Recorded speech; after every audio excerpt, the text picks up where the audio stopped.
തിരുവനന്തപുരം കോർപ്പറേഷനിലെ വഞ്ചിയൂർ വാർഡ് ഇപ്പോൾ ഒരു ശ്രദ്ധാകേന്ദ്രമാകുന്നതിന് ഒരു കാരണം ഈ പേരാണ്. സഖാവ് ശങ്കരൻകുട്ടി നായർ. വഞ്ചിയൂർ പി ബാബുവിൻ്റെ പേര് ശങ്കരൻകുട്ടി നായർ എന്ന് എഴുതിയതുമായി ബന്ധപ്പെട്ട് ഭയങ്കര ചർച്ച സോഷ്യൽ മീഡിയയിലൊക്കെ നടക്കുന്നുണ്ട്. നമ്മളിങ്ങനെ വന്നപ്പോൾ സ്ഥാനാർത്ഥി ഇവിടെ ഒരു ചായ കുടിച്ചുകൊണ്ട് നിൽക്കുകയാണ്. അപ്പോൾ നമുക്ക് ചോദിക്കാം, ഇപ്പം കുറേ ഇപ്പം താരമാണല്ലേ ആ അർത്ഥത്തിൽ? അയ്യോ, ആ അർത്ഥത്തിൽ താരമാണ്. അല്ലെങ്കിൽ വെറും പാവപ്പെട്ട സാധാരണ മനുഷ്യനാണ് ഞാൻ ഇവിടെ ഉള്ളത്. ഇവിടെ മാത്രമാണോ മത്സരം എന്നൊരു സംശയം ഉണ്ടെന്ന് തോന്നുന്നുണ്ടാവില്ല. കൃത്രിമമായി ഉണ്ടാക്കിയെടുത്തതാണ് മാധ്യമങ്ങൾ. അതിങ്ങനെ ആളുകളെ മാനസാന്തരം വരുത്താൻ വേണ്ടിയിട്ടുള്ള പരിശ്രമമാണെന്നാണ് ഞാൻ കാണുന്നത്. അതിനുള്ള കാരണം എന്തെന്ന് പറഞ്ഞാൽ, എൻ്റെ പേര് ബാബു വഞ്ചൂർ ബാബു എന്ന് അറിയപ്പെടുന്നതാണ്. ഇവിടെ കുറേ കാലമായിട്ട് അറിയപ്പെടുന്നതാണ്. ഞാൻ ഇതിൻ്റെ എതിരെയുള്ള ആ വീട്ടിൽ കുറേ കാലം താമസിച്ചിട്ടുണ്ട്. പിന്നെ കൊച്ചുനാളിൽ എൻ്റെ അമ്മ പറഞ്ഞ അറിവ് മാത്രമേ എനിക്കുള്ളൂ. വഞ്ചൂരാണ് എൻ്റെ ജനനമല്ല. അപ്പോഴും വരെ ബാബു എന്നാണ് എല്ലാവരും വിളിക്കുന്നത്. പക്ഷേ എനിക്ക് ഇട്ടിരിക്കുന്ന പേര് ശങ്കരൻകുട്ടി നായരെന്നാണ്. അത് ഞാൻ അമ്മയുടെ അടുത്ത് കുറേ നാൾ കഴിഞ്ഞപ്പോൾ ചോദിച്ചു, ജീവിച്ചിരുന്നപ്പോൾ, മരിച്ചുപോയി. ചോദിച്ചപ്പോഴത്തേക്ക് അമ്മ പറഞ്ഞ് ഗുരുവായൂർ കൊണ്ടുപോയി പോറ്റി എടുത്തെറിഞ്ഞിട്ട് ചെവിയിൽ പറഞ്ഞ പേരാണെന്നാണ് പറഞ്ഞത്. ശങ്കരൻകുട്ടി നായർ എന്നുള്ള പേരെന്നാണ് അമ്മ പറഞ്ഞത്. ചിലപ്പോൾ അങ്ങനെ ആയിരിക്കാം. അപ്പോൾ അന്ന് എന്തിനാണ് എനിക്ക് ഈ പേരിടാൻ പോയതെന്ന് ചോദിച്ചു. ഇപ്പോഴത്തെ പ്രതീഷ് അങ്ങനെയൊക്കെയുള്ള പേരുകളുണ്ട്, ഫാഷൻ പേരുകൾ. അന്ന് ശങ്കരൻകുട്ടി നായർ നല്ല ഫാഷൻ പേരായിരുന്നു. അതുകൊണ്ടാണ് നിനക്ക് ആ പേരിട്ടതെന്നാണ് അമ്മ പറഞ്ഞത് എൻ്റെ അടുത്ത്. അപ്പോൾ ഏതായാലും ഇരിക്കട്ടെ, അതിൻ്റെ ഇപ്പോൾ ദുരിതം അനുഭവിച്ചുകൊണ്ടിരിക്കുകയാണ്. ഈ ശങ്കരൻകുട്ടി നായർ വഞ്ചൂർ ബാബു ആയത് എങ്ങനെ? വഞ്ചൂർ ബാബു ആണ് എന്നെ അറിയപ്പെടുന്നത്. ശങ്കരൻകുട്ടി നായർ എൻ്റെ ഔദ്യോഗിക പേര്. അത് ആളുകൾക്കാർക്കും അറിഞ്ഞുകൂടാ. കഴിഞ്ഞ ഇലക്ഷന് ഞാൻ ആ ശങ്കരൻകുട്ടി നായർ എന്നുള്ള പേരിൽ തന്നെയാണ് മത്സരിച്ചത്. കഴിഞ്ഞ ഇലക്ഷൻ്റെ വേണമെങ്കിൽ നിങ്ങൾക്ക് അതിൻ്റെ നോട്ടീസിൻ്റെ കോപ്പി എൻ്റെ കയ്യിലുണ്ട്. അത് നിങ്ങൾക്ക് വേണമെങ്കിൽ അയച്ചു തരാം. അപ്പം ബാബു എന്ന് പറഞ്ഞ് ഞാൻ ചെവരൊക്കെ എഴുതി കഴിഞ്ഞു. അവിടെ ചെന്നപ്പോഴാണ് അവർ പറയുന്നത്, അല്ല, വോട്ടർ പട്ടികയിലുള്ള പേര് എഴുതാവൂ എന്ന് പറഞ്ഞു. അതിൽ പിന്നെ ഞാൻ എഴുതിയതെടുത്തെല്ലാം തിരുത്തി ബ്രാക്കറ്റിൽ വഞ്ചൂർ ബാബു എന്നും ശങ്കരൻകുട്ടി നായരെന്നും ബ്രാക്കറ്റിൽ ഇട്ടു. ഏതായാലും തെരഞ്ഞെടുപ്പ് കമ്മീഷൻ അങ്ങനെ തന്നെ തന്നു. വഞ്ചൂർ ബാബു എന്നുള്ള പേരും അതിൻ്റെ അടിയിൽ വയ്ക്കാൻ തന്നു. ശങ്കരൻകുട്ടി നായർ എന്നുള്ള പേരും വയ്ക്കാൻ അനുവാദം തന്നു. കഴിഞ്ഞ 10 വർഷത്തിന് മുമ്പേ 2015. ശങ്കരൻകുട്ടി നായർ എന്നുള്ളത് വെച്ചില്ലെങ്കിൽ വോട്ട് ചെയ്യാൻ പോകുന്ന ആളുകൾ ഇത് ആർക്ക് വോട്ട് ചെയ്യണമെന്നുള്ള സംശയിക്കുമല്ലോ. സ്വാഭാവികമായി അവർ ബാലറ്റ് അവിടെ ചെല്ലുമ്പോൾ പോളിംഗ് ബൂത്തിൽ കയറുമ്പോൾ അവിടെ നോക്കുമ്പോൾ ഇത് ആരുടെ ശങ്കരൻകുട്ടി നായർ എന്ന് ചോദിച്ചിട്ട് വേറെ വല്ലവർക്ക് വോട്ട് ചെയ്തുകൊണ്ട് പോകില്ലേ? വഞ്ചൂർ ബാബുവിനെ കാണാനുമില്ല, അവൻ മത്സരിക്കുന്നില്ലേ എന്ന് ചോദിക്കില്ലേ? അപ്പോൾ അതുകൊണ്ട് ആ പേര് ഇവിടെ വെച്ചതാണ്. അത് മാത്രമല്ല, പാസ്പോർട്ട് എടുത്തത് ശങ്കരൻകുട്ടി നായർ എന്നുള്ള പേരിലാണ്. ഡ്രൈവിംഗ് ലൈസൻസ് ശങ്കരൻകുട്ടി നായർ എന്നുള്ള പേരിലാണ്. Voter ID card Sankarankutty Nair എന്നാണ്. ആധാർ കാർഡ് ശങ്കരൻകുട്ടി നായർ എന്നാണ്. ഞാൻ വളരെ ഗുരുതരമായി ആശുപത്രിയിൽ കുറേ നാൾ കിടന്നു. മരിച്ചു പോകും, ക്യാൻസറാണെന്ന് പറഞ്ഞു ഡോക്ടർമാർ. ആ ഡോക്ടർമാർ ക്യാൻസറാണെന്ന് പറഞ്ഞ് അങ്ങനെ മരിച്ചു പോകുമെന്ന് കരുതി. പക്ഷേ ഞാൻ ഇപ്പോൾ അതെല്ലാം പോയി. ക്യാൻസറൊന്നും എനിക്കില്ല. അത് അവർക്ക് വിവരമില്ലാത്തതുകൊണ്ട് പറഞ്ഞതാണെന്നുള്ളതാണ് ഞാൻ മനസ്സിലാക്കുന്നത്. പക്ഷേ ഏതായാലും ഞാനൊരു കാര്യം തീരുമാനിച്ചിരുന്നത്, ഞാൻ മരിച്ചു പോവുകയാണെങ്കിൽ എൻ്റെ ശരീരത്തിന് എടുക്കാവുന്ന എല്ലാ അവയവങ്ങളും ആശുപത്രിക്കാരെടുത്ത് ആവശ്യക്കാർ കൊടുക്കട്ടെ. എൻ്റെ ശവശരീരം എവിടെ മെഡിക്കൽ കോളേജിൽ കൊടുക്കണം എന്ന് ഞാൻ വ്യക്തമായി എൻ്റെ കുടുംബത്തിൽ പറഞ്ഞിട്ടുണ്ടായിരുന്നു. അപ്പോൾ അതുകൊണ്ട് അവിടെ എൻ്റെ പേര് വ്യക്തമായി ശങ്കരൻകുട്ടി നായർ എന്നാണ് പറഞ്ഞിരിക്കുന്നത്. അവിടെ വഞ്ചൂർ ബാബു എന്ന് പറഞ്ഞാൽ ഇനി പലർക്കും തോന്നുന്നൊരു സംശയം, വിജയിച്ച് വന്നു കഴിഞ്ഞാൽ ഇനി ഏത് പേരിലായിരിക്കും അറിയപ്പെടുക? അത് തന്നെ ഇവിടെ വിളിപ്പേര് എന്നെ ശങ്കരൻകുട്ടി നായർ ആരും വിളിക്കില്ല. അത് വിളിക്കാനും കുറച്ച് സമയം എടുക്കുമല്ലോ. അതുകൊണ്ട് ബാബു എന്നല്ലേ വിളിക്കാൻ പറ്റൂ. ബാബു എന്ന് വിളിക്കും. പലരും അങ്ങനെ വിളിക്കുന്നതാണ്. അത് വിളിക്കുന്നതാണ് എനിക്കിഷ്ടവും. അപ്പോൾ അങ്ങനെ ആയിരിക്കും ആളുകൾ വിളിക്കുന്നത്. കഴിഞ്ഞ പ്രാവശ്യം ഞാൻ മത്സരിച്ച് കഴിഞ്ഞപ്പോഴും, പക്ഷേ ഞാൻ ചെയർമാനായിരുന്നപ്പോൾ ചെയർമാൻ്റെ ആ ബോർഡിൽ വഞ്ചൂർ ബാബു എന്നാണ് എഴുതിയിരുന്നത്. പക്ഷേ എൻ്റെ അവിടെ നിന്ന് തരുന്ന ഒരു ചെറിയ ഓണറേറിയ ഉണ്ട്, 7,000-8,000 ആണ്. അത് വാങ്ങുന്നതെങ്കിൽ അതിൽ ശങ്കരൻകുട്ടി നായർ എന്നുള്ള പേരിലാണ് അത് ഓണറേറിയം വരുന്നത്. ഈ മകൾ കഴിഞ്ഞ തവണ മത്സരിച്ച സമയത്ത് ഗായത്രി എസ് നായർ ആക്കി എന്നതാണ് മറ്റൊരു വിവാദം. ഗായത്രി എസ് നായർ ആക്കിയതല്ല, ഗായത്രി എസ് നായർ എന്നാണ് അവൾ ഔദ്യോഗിക നാമം. ഗായത്രി ബാബു എന്നായിരുന്നു അന്ന് ആദ്യം മത്സരിക്കാൻ സമയത്ത് പേരൊക്കെ എഴുതിയത്. പിന്നെ ഇലക്ഷൻ കമ്മീഷൻ്റെ അടുത്ത് പറഞ്ഞപ്പോൾ പറ്റൂല എന്ന് പറഞ്ഞ് പിന്നെ തിരുത്തി എഴുതേണ്ടതായിട്ട് വന്നു. അത് കഴിഞ്ഞ് അവൾ മത്സരിച്ച് ഞാൻ വാങ്ങിച്ചതിനേക്കാളും നല്ല ഭൂരിപക്ഷത്തിലൂടെ ജയിച്ചു കഴിഞ്ഞ് അവൾ പോണ്ടിച്ചേരിയിലാണ് പഠിച്ചിരുന്നത്. അവളുടെ നല്ല വിദ്യാഭ്യാസമായിരുന്നു. CBSEയിൽ ഇന്ത്യയിൽ തന്നെ എക്കണോമിക്സിൽ 1ാം സ്ഥാനത്ത് വന്നതിൽ 3-4 പേരിൽ ഒരാളായിരുന്നു അവൾ. നല്ല വിദ്യാഭ്യാസം കരസ്ഥമാക്കിയതാണ്. അവളെ കൂടെ പഠിച്ച അവളെ സുഹൃത്തായിട്ടുള്ള ഒരു വിദ്യാർത്ഥി അജ്മൽ റഷീദ്, വൈക്കം തലയോലപ്പറമ്പിലുള്ളതാണ്. അവർ രണ്ടുപേരുമായിട്ട് എൻ്റെ വീട്ടിൽ വന്ന് പറഞ്ഞ് ഞങ്ങളെ വിവാഹം കഴിക്കാൻ അനുവദിക്കണം. അപ്പം ഞാൻ നോക്കിയിട്ട് നിനക്ക് ഇഷ്ടമാണെന്ന് ഉറപ്പിച്ച് ചോദിച്ചു. അവന് അതാണെന്ന് ചോദിച്ചു. അവനെക്കുറിച്ച് ഞാനൊരു അന്വേഷണം നടത്തി.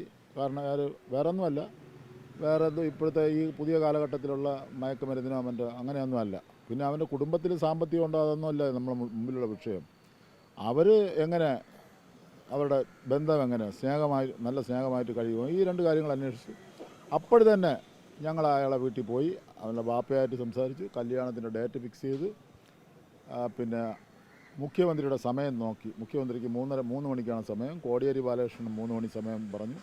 അവർ രണ്ടുപേരും സമയം നോക്കി, മുഹൂർത്തം നോക്കിയിട്ടല്ല, നോക്കി സെൻറ്റ് ജോസഫ് സ്കൂളാണ് തിരഞ്ഞെടുത്തത്. 3 മണിക്ക് മുഖ്യമന്ത്രി വന്ന് കയറി, എല്ലാവരും വന്നു, കല്യാണം വിവാഹം അവിടെ വെച്ച് നടത്തി. വിവാഹം എന്ന് പറഞ്ഞാൽ വേറെ ഒന്നുമില്ല, അങ്ങോട്ടും ഇങ്ങോട്ടും ഒരു ആരോ എടുത്തിരുന്നു. അതായത് നിങ്ങൾ ജാതി കളിക്കുന്നു എന്ന് പറയുന്ന ആളുകളോട് പറയാനുള്ളത്, ഞാൻ മകളെ ഒരു അജ്മൽ റഷീദിനാണ് വിവാഹം ചെയ്ത് കൊടുത്തിരിക്കുന്നത്. അത്തരം ഇപ്പോൾ പേര് വിവാദം ഉണ്ടാക്കുന്നതിലൊന്നും ഒരു പ്രസക്തി ഇല്ല. അജ്മൽ റഷീദിൻ്റെ മരുമകനാണല്ലോ. അജ്മൽ റഷീദിൻ്റെ മരുമകനല്ലേ, ശങ്കരൻകുട്ടി നായരുടെ മരുമകനാണ് അജ്മൽ റഷീദ്. എനിക്കിതിൽ പരം സന്തോഷമുള്ളൊരു കാര്യമില്ല. അവനെന്ന് പറയുന്നത് എനിക്ക് വളരെ സന്തോഷമുള്ള കാര്യമാണ്. അതായത് നല്ല ഇതല്ലേ, ഇവിടെ ജ്യോത്സ്യനെ നോക്കി, ജാതകം നോക്കി, അത് നോക്കി, പൊരുത്തം നോക്കി, എല്ലാം 100 കാര്യങ്ങൾ നോക്കിയിട്ട് ഇവിടെ എനിക്ക് എന്ത് മനസ്സമാനത്തോട് ഞങ്ങൾ അവർ ജീവിക്കുന്നു. രണ്ടും വിദ്യാർത്ഥികളാണ്, അവളും വിദ്യാർത്ഥിയാണ്, അവനും വിദ്യാർത്ഥിയാണ്, അവൻ പഠിച്ചുകൊണ്ടിരിക്കുകയാണ്. നമുക്ക് അവനെ മരുമകനല്ല, മകനായിട്ടാണ് കാണുന്നത്. അവൻ പഠിക്കുക, അവനിപ്പോൾ ഇർമ യൂണിവേഴ്സിറ്റി പഠിക്കുകയാണ്, നല്ല വിദ്യാർത്ഥിയാണ്, നല്ല മിടുക്കനായ, എനിക്ക് വളരെയധികം മനസ്സിന് സന്തോഷം തരുന്നത് അതൊക്കെയാണ്. അപ്പോൾ അതുകൊണ്ട് അതിലൊന്നും യാതൊരു അർത്ഥവും ഇല്ല, പേരിലൊന്നും യാതൊരുത്തില്ല. നമ്മുടെ പ്രവർത്തനത്തിലല്ലേ, മനുഷ്യത്വമല്ലേ ഏറ്റവും വലിയ. ഈ നായർ കൂടെ വെക്കാതിരുന്നാൽ വിജയിക്കാൻ പറ്റാത്തൊരു സാഹചര്യം വലിയ മണ്ഡലത്തിലുണ്ടോ, അല്ല വാർഡിലുണ്ടോ? ഒന്നുമില്ല. അതായത് ഇവിടുത്തെ ജനസംഖ്യയിൽ 40% പിന്നെ നായർ വോട്ടുണ്ട്, 38-40%. ബാക്കി ഒരു 42% വോട്ടെന്ന് പറയുന്നത്, 42 അല്ല 45% എന്ന് പറയുന്നത് ഹിന്ദു വോട്ടാണ്. മറ്റേത് നായർന്ന് പ്രത്യേകം മാറ്റിയിട്ട് ബാക്കി വരുന്ന വോട്ട് അതിൽ 45% നായരല്ലാത്ത ഹിന്ദു വോട്ടാണ്. മനസ്സിലായില്ലേ? അപ്പോൾ ആ ഹിന്ദുക്കൾ എന്തെന്ന് വിചാരിക്കും, ഞാൻ ഇത് വെച്ച് കഴിഞ്ഞാൽ മറ്റവരെല്ലാം കൂടെ എനിക്കെതിരായിട്ട് ചെയ്യണ്ടേ? അപ്പോൾ അവരെ വോട്ട് പിടിക്കാൻ വേണ്ടിയിട്ടല്ലേ ഞാൻ ശ്രമിക്കുകയുള്ളൂ. വഞ്ചൂർ ബാബു എന്ന് വെച്ചാൽ സംശയിക്കില്ലല്ലോ. പക്ഷേ അങ്ങനെ വെച്ച് കഴിഞ്ഞാൽ എനിക്ക് ഈ എതിരാളികളെല്ലാം മറ്റേ വോട്ട് കിട്ടാതിരിക്കണം എന്നുള്ള കണ്ടുകൊണ്ട് ഞാൻ ആ പേര് വയ്ക്കാതിരിക്കണമല്ലോ. ഞാൻ എൻ്റെ യഥാർത്ഥ പേരിലേ വയ്ക്കാൻ പറ്റൂ. അപ്പം ഇവിടെ നായർ വോട്ടല്ല കൂടുതൽ, മറ്റതുകൊണ്ട് ഇവിടെ ഇപ്പോൾ 2 സ്ഥാനാർത്ഥികൾ വരാൻ പോകുന്നതെന്ന് പറയും. ഒന്ന് വന്നു കഴിഞ്ഞു, അത് നായരാണ്, NSSൻ്റെ സെക്രട്ടറിയാണ്. അപ്പോൾ ഇവിടെയുള്ള NSSകാർ എന്ന് പറയുന്ന എല്ലാവരും അതിനകത്തുള്ളവർ നായന്മാരെല്ലാവരും NSSൻ്റെ ആളുകളല്ല, അല്ലാത്ത ആളുകളുണ്ട്. അപ്പോൾ NSSൽ അവരുടെ സെക്രട്ടറി എന്നുള്ളതിലേക്ക് അയാൾ അതിൻ്റെ പ്രധാനപ്പെട്ട ഒരു പ്രവർത്തകനാണ്. പിന്നെ BJPയുടെ സ്ഥാനാർത്ഥി ഇപ്പോൾ വരാൻ പോകുന്നത് അറിഞ്ഞതും NSSൻ്റെ വൈസ് പ്രസിഡൻ്റാണ്. അപ്പോൾ പിന്നെ അതിൻ്റെ ഇടയിൽ കൂടെ പോയപ്പോൾ അത് എന്തായാലും അതിൽ കിട്ടുന്ന വോട്ട് 3ആയിട്ടല്ലേ വിഭജിക്കുള്ളൂ. അതിലൊരു അംശമല്ലേ എനിക്ക് കിട്ടുള്ളൂ, മറ്റൊരു വല്ല മഹാഭൂരിപക്ഷം കിടക്കയില്ലേ ഇവിടെ. അതുപോലെ മുസ്ലിം സമുദായമുണ്ട്, ക്രിസ്ത്യൻ സമുദായമുണ്ട്, ഇവരെല്ലാവരും ഉണ്ടല്ലോ. അപ്പോൾ ഇവരെല്ലാം വോട്ട് ലക്ഷ്യം വെച്ചാണ് ഈ പേരിട്ടതെങ്കിൽ അവരെ വോട്ടും കൂടെ അതിന് കിട്ടേണ്ടതല്ലേ. അപ്പോൾ ഇതിൽ യഥാർത്ഥ പേരേ വയ്ക്കാൻ പറ്റുള്ളൂ. ഇവിടെ ഞാൻ ഇപ്പോൾ ആരോ ഇന്നലെ പറയുന്നുണ്ട്, മമ്മൂട്ടിയുടെ പേര് അതല്ല പേര്. മമ്മൂട്ടി നാളെ ഇലക്ഷൻ മത്സരിച്ചാൽ എന്ത് പേര് വയ്ക്കും? മമ്മൂട്ടി എന്ന് വയ്ക്കാൻ പറ്റും? മുഹമ്മദ് കുട്ടി എന്നല്ലേ വയ്ക്കാൻ പറ്റുള്ളൂ. അപ്പോൾ മുഹമ്മദ് കുട്ടി എന്ന് പറഞ്ഞാൽ ആർക്കെങ്കിലും അറിയാൻ പറ്റും. അപ്പോഴും പിന്നെ ബ്രാക്കറ്റിൽ മമ്മൂട്ടി, മുഹമ്മദ് കുട്ടി. പിന്നെ മമ്മൂട്ടിയുടെ പടമായതുകൊണ്ട് എല്ലാവർക്കും അറിയാം ഇത് മുഹമ്മദ് കുട്ടി എന്ന് പറയുന്ന ആളാണ്, ഇതാണെന്നുള്ള അപ്പോൾ അറിയാൻ പറ്റും. പക്ഷേ അങ്ങനെ ആരുടെ പ്രേം നസീറിൻ്റെ പേര് അതല്ല, വേറെയാണ് പേര്. പ്രേം നസീർ ഒരിക്കൽ ഇലക്ഷൻ മത്സരിച്ചപ്പോൾ മറ്റേ പേരാണ് വെച്ചത്, അദ്ദേഹത്തിൻ്റെ യഥാർത്ഥ പേരാണ് വെച്ചത്. അപ്പോൾ ആരായാലും അങ്ങനെയല്ലേ ചെയ്യാൻ പറ്റൂ. ആശുപത്രി കിടന്നപ്പോൾ ഞാൻ ഈ പേരല്ലേ വെച്ചത്, അവിടെ വോട്ട് ചെയ്യില്ലല്ലോ, അവിടെ മരുന്നല്ലേ തരുള്ളൂ. അപ്പോൾ അത് യഥാർത്ഥ പേര് നമുക്ക് അങ്ങനെയല്ലേ വയ്ക്കാൻ പറ്റൂ. അപ്പോൾ ഇതെല്ലാം നിങ്ങളെപ്പോലെയുള്ള മാധ്യമങ്ങൾ ഇതെല്ലാം വന്ന് എൻ്റെ അടുത്ത് വരാത്ത മിക്കവാറും കേരളത്തിലെ മിക്കവാറും മാധ്യമങ്ങൾ വന്നു, മലയാള മാധ്യമങ്ങൾ എല്ലാവരും വന്ന് ചോദിച്ചുകൊണ്ട് പോകുമ്പോൾ ഞാൻ വരും, ഇതെല്ലാം കൂടെ കേട്ട് വിശ്വസിച്ച് പിറ്റേ ദിവസം അടിച്ച് കസറും എനിക്ക് വേണ്ടിയിട്ട് നോക്കുമ്പോഴത്തേക്കാണ് അത് ഒരു സൈഡിൽ കട കാണിക്കും. പിന്നെ അവർക്ക് പറയാനുള്ളതെല്ലാം തോന്നിവാസങ്ങൾ വിളിച്ച് പറയുകയാണ്. അതിൽ എന്തെങ്കിലും അർത്ഥമുണ്ടോ? അവർക്ക് ഇത്ര വിവരമില്ലാത്തവരാണ്. അവർ മത്സരിച്ചാൽ അവരെയൊക്കെ പേര് വീട്ടിൽ കിട്ടൂന്നാ ഡുട്ടൂന്നാ കുട്ടനെന്നൊക്കെ വിളിക്കുന്നതായിരിക്കും.